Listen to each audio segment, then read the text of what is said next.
But Jeff Cavaliere says that you can gain muscle without a calorie surplus as long as you have a positive nitrogen balance. That's a point I saw made on another YouTuber's wall today that I thought I would address because it's something that comes up and it's something you have a big name like Jeff Cavaliere says. And this is a point that we need to address. And it's one of those things where I would say, yeah, he's absolutely right. It isn't necessary to have a caloric surplus in order to gain muscle. It isn't.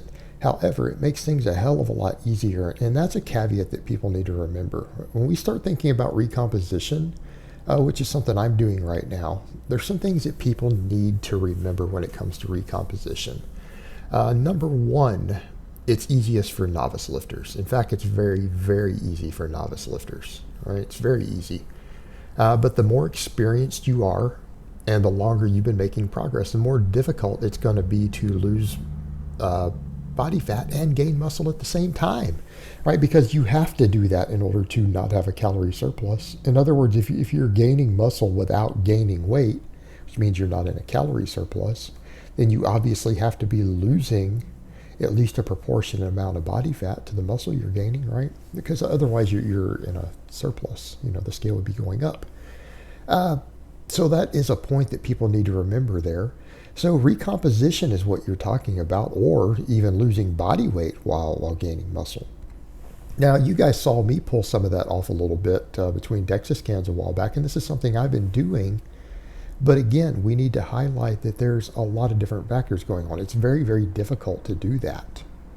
It's very difficult to do that. And like I said, the novice can pull it off. The higher your body fat is, the more successful you're going to tend to be at it, right? So someone who's 25% body fat, even with the same amount of training experience, can probably do that a bit easier than someone who's, say, 12%, right? They can do it a lot easier. Someone who has lost muscle and they're regaining lost muscle of muscle memory, which is a big part of what I've been doing, right? Because I lost some muscle during cutting, and then I detrained and everything. So I'm experiencing a little recomp. But if I had been at the biggest I've ever been in my life, and I'm losing body fat like I'm doing now, probably wouldn't be happening as easily. Right? It wouldn't be happening as easily. People go on anabolics. It can be done more easily, but people need to understand even that has finite limits. Because we'll say things like that and say, oh yeah, that can be done with people on drugs. Well, up to a certain point even for them. But if that was the case, then why do these pro bodybuilders need to cut for bodybuilding shows? They're on massive amounts. It comes down to once a person has gotten about as big as they can get off even a given amount of substances they're putting in their body, they're not even going to be able to do that anymore. They're still going to have to bulk to gain appreciable amounts of muscle. So here's what it comes down to. Gaining muscle without gaining weight is something that can be done, but people need to understand it is far, far, far more difficult. And I'm going to tell people flat out. And even as someone who is doing this right now currently and working on doing this right now currently because I need to, because number one, I've built by and large the vast majority of any base I'm going to need. I'm already carrying a pretty serious amount of muscle mass, and my DEXA scans give you guys an idea. I don't have a whole lot of room to grow, particularly without blasting gear, right? I can gain some muscle. I don't have a lot to gain.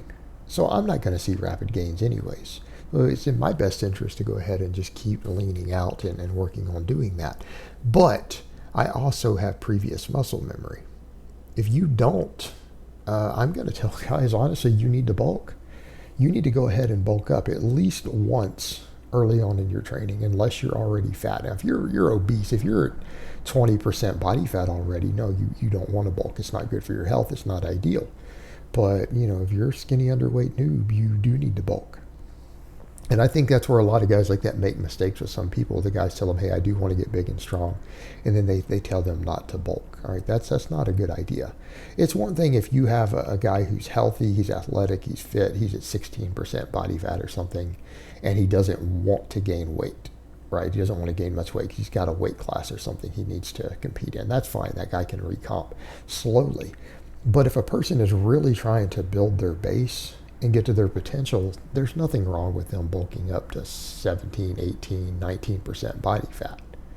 All right, there's not a problem with that. It's not going to hurt your health. If you're a healthy young man and you're very athletic and active and you're training hard and you need to gain that 15 pounds or 20 pounds of total muscle mass, there's nothing wrong with doing a bit of bulking. It's going to save you years, because that is what people need to remember when it comes to recomposition. When it comes to recomposition and you are not eating caloric surplus, it is going to be more difficult to gain muscle. It's going to be a much, much, much slower process. So much slower to the point where you would actually be a lot bigger if you just would bulk and cut. All right, if you just bulked and did a cut, you would be a hell of a lot bigger, a hell of a lot faster than if you try to gain muscle without a surplus. Now, it can be done, and some people need to do it for career reasons. But in my case, I've been bigger when I was younger. Right? I've been bigger when I was on YouTube. And I already did a big bulk. I was up to 255 last year. Now I'm down to 215, and I'm continuing to trim down. And I gained a lot of fat. I already have muscle memory to work with.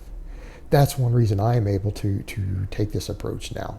That's one reason I'm able to take this approach. But if you've never been bigger, it's going to be harder. And what happens when you do bulk up, particularly those of you who feel like you're approaching the limits for your frame, when you start approaching more or less your natural limits, bulking up will allow you to surpass that. And that's why when we talk about fat-free mass index and limits for drug-free people, we're talking about changes in set points. And that's why they're able to get bigger at a higher body fat. That's why sumo wrestlers have stuff like a 27 and 28 fat-free mass index. It's because they're carrying such an enormous amount of fat that they can create such an anabolic response in their body that they can grow way beyond what they would ever be able to be at in lean. Well, if you diet down, even if you lose some muscle, you are going to have some muscle memory to work off of. It may not be the muscle memory in the sense that you think that you're going to regain it quickly.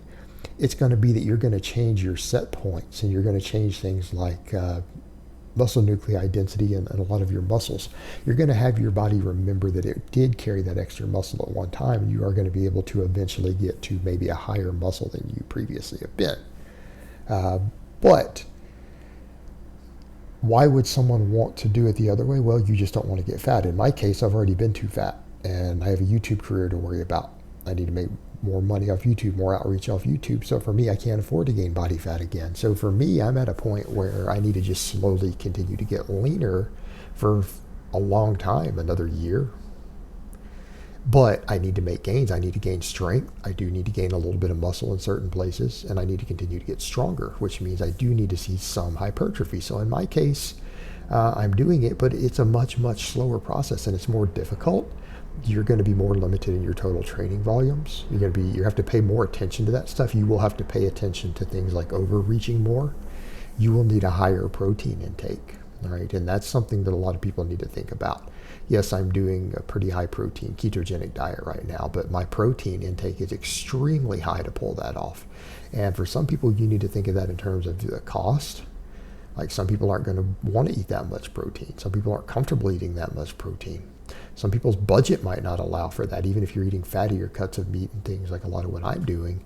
That carries a hefty price tag.